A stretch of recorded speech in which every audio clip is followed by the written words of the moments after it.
Hi, I'm Jim Ward of the Middle Country Public Library, and I'd like to welcome you to episode 47 in our History Bites series. Today we will discuss abolitionist John Brown and the raid on Harper's Ferry, Virginia, present day West Virginia, that helped spark the Civil War.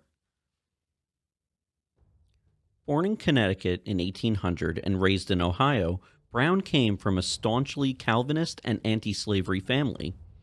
He spent much of his life failing at a variety of businesses. He declared bankruptcy at age 42 and had more than 20 lawsuits filed against him. In 1837, after a white pro-slavery mob murdered abolitionist and journalist Elijah P. Lovejoy in the Free State of Illinois, John Brown declared publicly, "Here before God, in the presence of these witnesses, from this time I consecrate my life to the destruction of slavery." As early as 1848, he was formulating a plan to incite an insurrection. In the 1850s, Brown traveled to Kansas with 5 of his sons to fight against the pro-slavery forces in the contest over that territory. On May 21, 1856, pro-slavery men raided the abolitionist town of Lawrence, and Brown personally sought revenge. On May 25th, Brown and his sons attacked 3 cabins along Pottawatomie Creek. They killed 5 men with broadswords and triggered a summer of guerrilla warfare in the troubled territory. One of Brown's sons was killed in the fighting.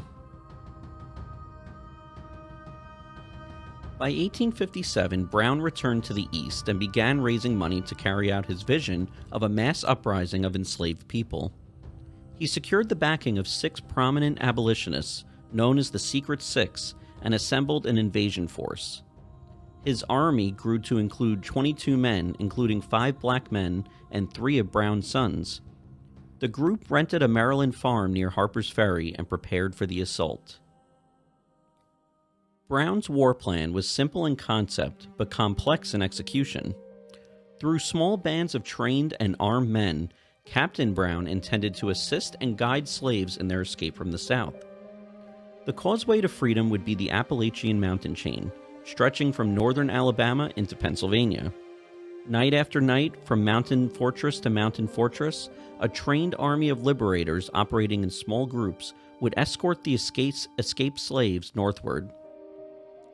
Brown's system would be so safe and so reliable that it would entice thousands of slaves to participate.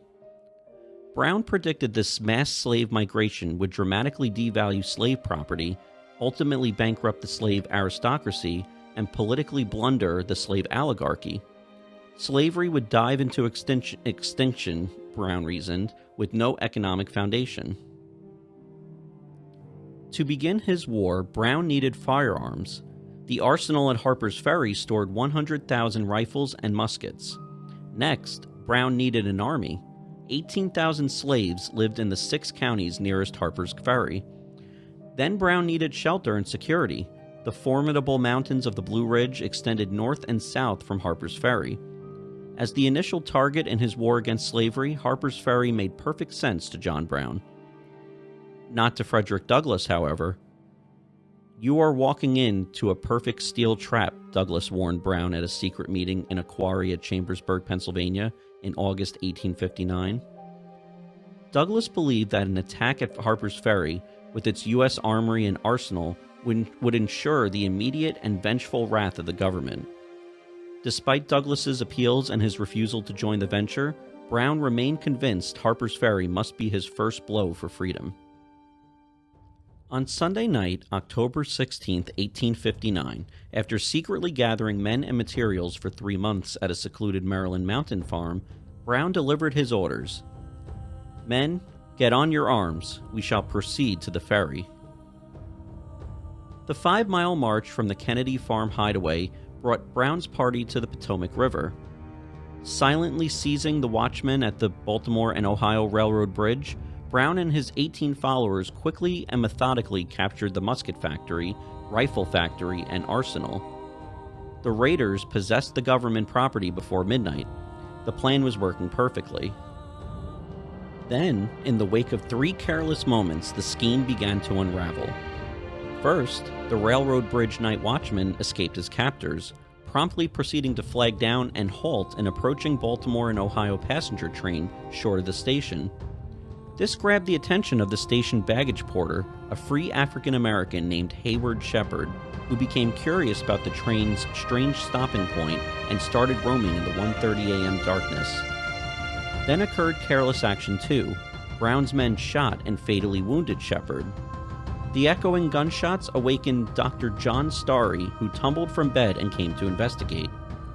Brown's men snared Starry, brought him to the dying Shepard, and then in the third careless act, permitted him to depart.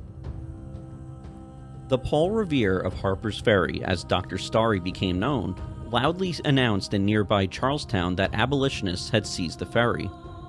Church and fire bells suddenly clanged into chorus, and near dawn on Monday, approximately 90 well-uniformed, well-drilled, and well-armed members of the Jefferson Guards militia were standing in formation before the courthouse.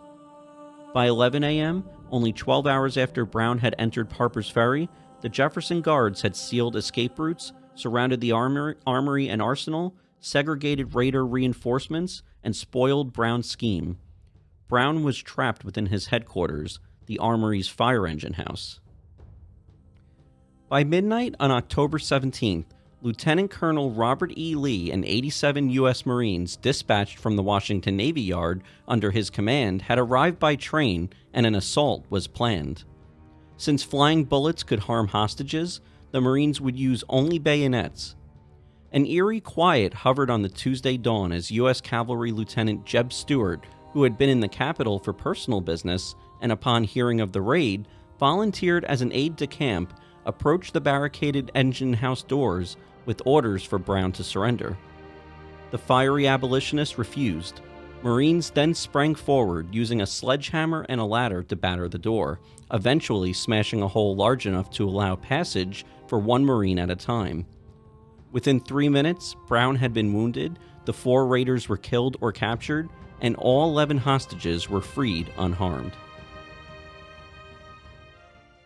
The wounded Brown was tried by the state of Virginia for treason and murder, and he was found guilty on November 2nd.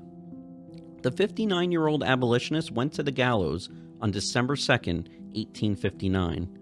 Before his execution, he handed his guard a slip of paper that read, "I, John Brown, am now quite certain that the crimes of this guilty land will never be purged away but with blood." It was a prophetic statement.